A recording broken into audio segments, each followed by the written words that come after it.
Ce vidéoclip produit par l'École polytechnique fédérale de Lausanne fait partie de son cours d'introduction à l'information, à la communication et au calcul. Il s'inscrit dans le troisième module de ce cours qui porte sur le fonctionnement et la sécurité des systèmes informatiques.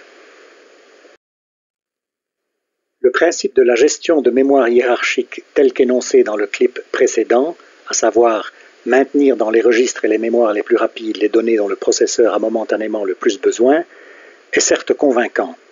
Reste à formuler ce principe en des termes techniques ayant un sens pour un ordinateur.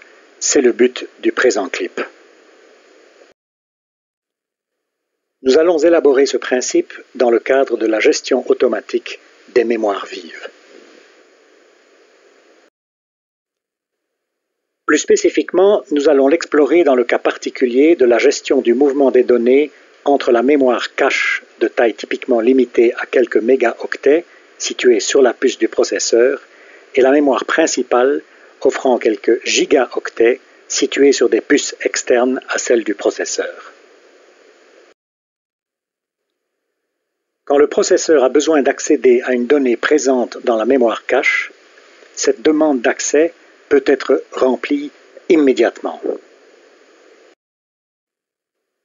Si par contre la donnée requise par le processeur ne se trouve pas dans la mémoire cache, il est nécessaire de demander son importation de la mémoire principale vers la mémoire cache. La mémoire principale étant plus lente que la mémoire cache, le processeur est forcé d'attendre pendant le temps de latence plus le temps de transfert de la mémoire principale à la mémoire cache.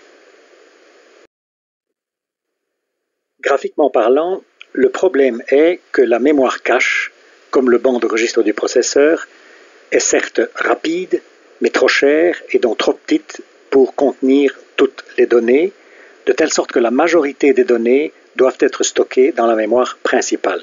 Certes beaucoup moins chère et donc plus grande, mais aussi beaucoup plus lente. L'objectif idéal serait de disposer d'une mémoire pas trop coûteuse qui soit à la fois aussi grande que la mémoire principale et aussi rapide que la mémoire cache.